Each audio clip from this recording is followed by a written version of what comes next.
चित्तौड़गढ़ में कांग्रेस पार्टी के वरिष्ठ नेता राहुल गांधी पर अभद्र टिप्पणी करने के विरोध में शीर्ष नेतृत्व के निर्देश पर पार्टी के पदाधिकारियों और कार्यकर्ताओं ने जिला कलेक्ट्रेट चौराहे पर धरना प्रदर्शन किया और प्रधानमंत्री नरेंद्र मोदी का पुतला दहन किया। पार्टी जिला अध्यक्ष भैरूलाल चौधरी के नेतृत्व में हुए इस धरना प्रदर्शन में पूर्व कैबिनेट मंत्री उदयलाल आंजना, पूर्व विधायक सुरेंद्र सिंह जाड़ावत, सभापति संदीप शर्मा सहित कई पदाधिकारी और कार्यकर्ता शामिल हुए। इस अवसर पर पूर्व कैबिनेट मंत्री उदयलाल आंजना ने कहा कि जिस तरह से केंद्र सरकार में मंत्री लगातार कांग्रेस के वरिष्ठ नेता राहुल गांधी के खिलाफ अभद्र टिप्पणी और भड़काऊ भाषण दे रहे हैं, उससे प्रधानमंत्री नरेंद्र मोदी और उनके कैबिनेट के मंत्रियों की मर्यादा का पता लगता है।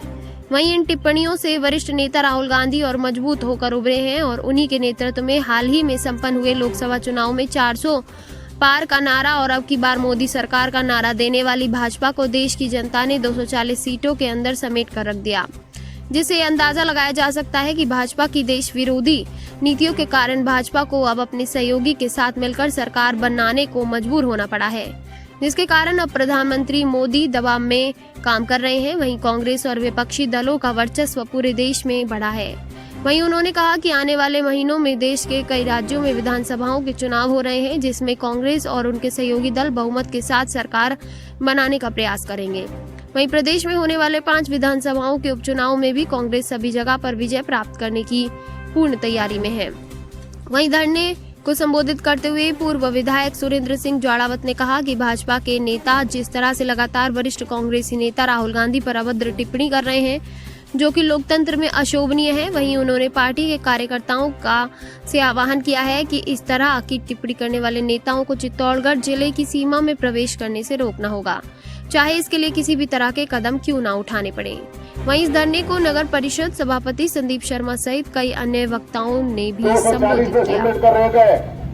ये तो विपक्ष पूरा साथ नहीं हुआ, कुछ राज्यों में और कुछ दबाव की नीति के कारण, ईडी और इनकम टैक्स और सीबीआई के कारण अन्यथा धक्का पलट जाता।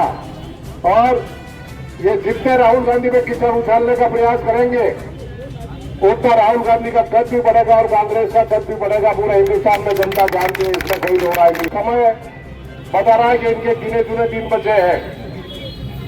महाराष्ट्र के चुनाव होने दो, हरियाणा के चुनाव निपट जाने दो, छत्तीसगढ़ और कश्मीर के बाद इनकी देश में क्या स्थिति होगी जनता देखेगी, इसमें कोई दो राय नहीं है। इसी कारण से इस प्रकार से राहुल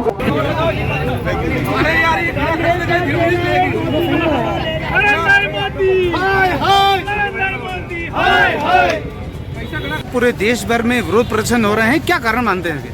देखो, इनकी बी कैटेगरी की टीम और हमारे गांव में कहते हैं कि अंदर के डोगरा और बाहर में के छोकरा, तो इसका मतलब सबकी मानसिकता इस प्रकार की है। क्या अपने हिंदुस्तान में इस प्रकार की भाषा का प्रयोग किया जाना उचित है?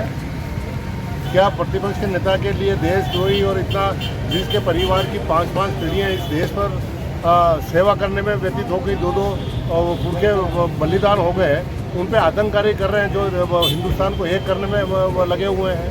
जब वो कह रहे हैं कि मोदी जी के प्रति भी मेरे मन में कोई नफरत नहीं है, मैं तो केवल विचारधारा की लड़ाई लड़ रहा हूँ, ऐसे आदमी को मार डालेंगे, कत्ल कर डालेंगे, जीवान काट देंगे, ये कर देंगे, मतलब इस प्रकार की भाषा उचित नहीं है।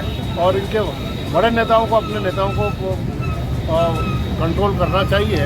एक जरा सा मोदी पे किसी ने टिप्पणी की थी, वो प्रधानमंत्री जी पे है, जो तो पूरा देश में हाहाकार मचा दिया था, और प्रतिपक्ष के नेता के साथ इतना अभद्र भाषा का प्रयोग इनके बड़े बड़े नेता ले रहे थे, ये रोकने का नाम ही नहीं।